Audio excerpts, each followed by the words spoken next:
This video is brought to you by Manscaped. Use promo code OLIVE for 20% off and free shipping on any products on their website. Link in the description. Enjoy the video. Over the next month leading up to the season, I thought it would be a cool idea to highlight some of the craziest months in recent MLB history. Some players can really just turn it on for a single month even if they don't go on to have a spectacular year by season's end. And I think even if they didn't do it over a full season, their peak deserves to be highlighted anyway. So with a little bit of research, my own memory, and a little bit of help from you guys with the poll we posted yesterday, here's the subject of our first Monster Month video. Dietrich.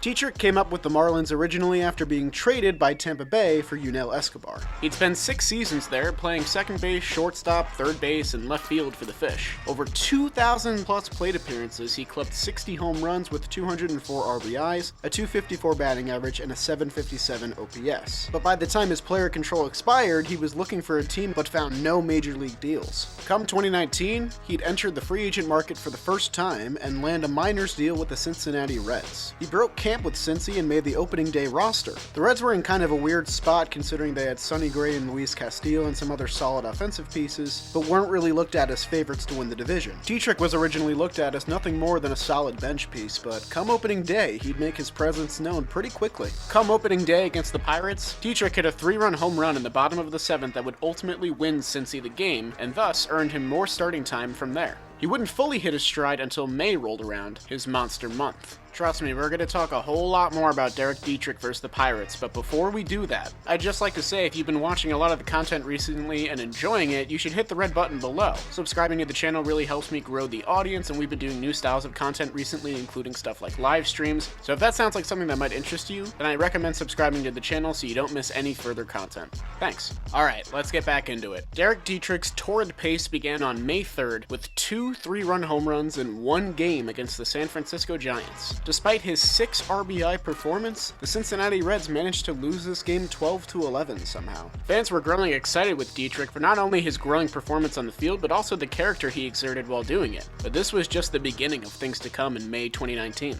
Dietrich followed up his 2 home run, 6 RBI performance with home runs in each of the next 2 games against the Giants during their series in Cincinnati. From May 1st to May 5th, Dietrich added 4 homers to his season total and had his season OPS go from 841 to 1.047 on the season. His 4th homer of the series in the last game completed a trifecta of 3 homers in a row for the Reds. Homering before him were Eugenio Suarez and Jesse Winker to put up Cincy 4-0 in the first. The Reds somehow lost this game as well. Dietrich was really putting the MLB on notice in this month, and by the end of May 2019, he was the MLB leader in home runs, slugging percentage, and isolated power. Not to mention being top 3 in weighted on base average, weighted runs created, and the home run fly ball rate. In terms of isolated power, second place was George Springer at 412, a full 100 points lower. But let's not skip over anything else he did in this crazy month. Let's get back to it.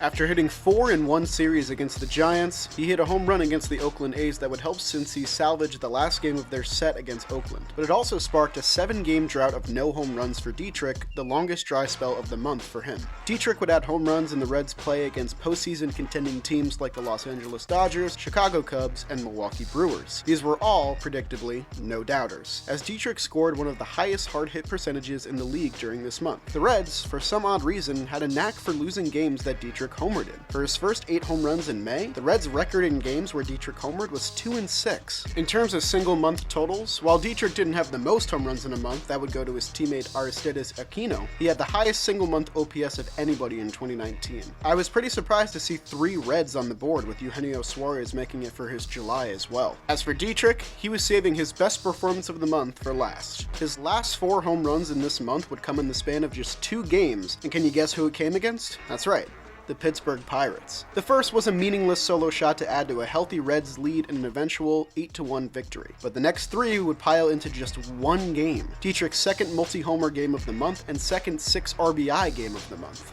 If you hadn't guessed already, Derek Dietrich loved hitting against the Pirates. Through his games against Pittsburgh in April and May, Dietrich went 11 for 26 for a .423 batting average, adding 2 doubles, 7 home runs, and 15 RBIs. The series against Pittsburgh finally put him at 12 home runs for the month, capping off an insane May 2019 for Derek Dietrich. The Pirates, however, would get some revenge on him when Josh Bell won the Player of the Month award over Dietrich.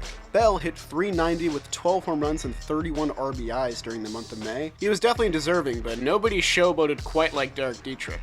The end of May would sadly mark the start of Dietrich's decline as a Cincinnati Red. His regression in the 2019 season was very severe. From June to September, he saw less playing time, had just 15 hits and 128 at-bats, and only 2 measly home runs, and saw his OPS drop by a full half compared to what it was in March through May. After a minors deal with the Cubs led nowhere, Dietrich signed with the Texas Rangers and made their opening day roster, but he was cut shortly after performing not too well. He hit .197 with 5 home runs and 8 RBIs in 75 plate appearances before getting shelled. Headed into 21, Dietrich signed a minors deal with the New York Yankees and actually has a decent shot at making the club. Here's hoping he breaks camp so we can all see another monster month and some good showboats for Mr. Dietrich. If you have suggestions for more monster months, make sure you leave a comment down below. I'm the Jolly Olive, and I'll see you guys next time.